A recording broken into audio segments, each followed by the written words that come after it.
Malakas ang kutob ko na hindi nagsasabi ng totoo si Papa.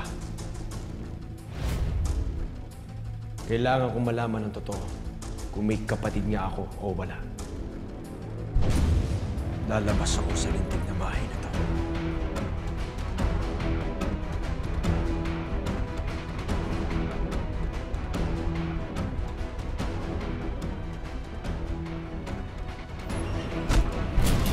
Boss, bawal po kayong lumabas.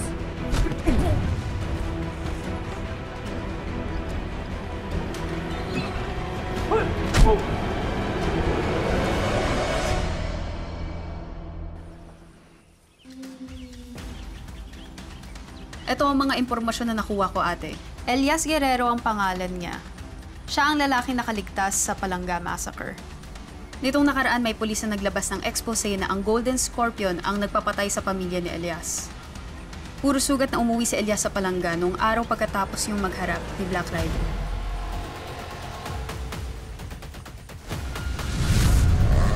Hanggang dito ka na lang, Black Rider.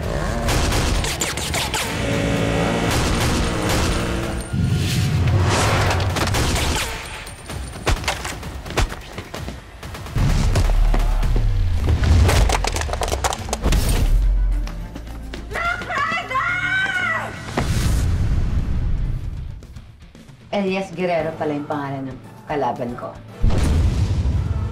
Malamang gumaganti siya sa mga sindikato dahil sa ginawa sa pamilya niya.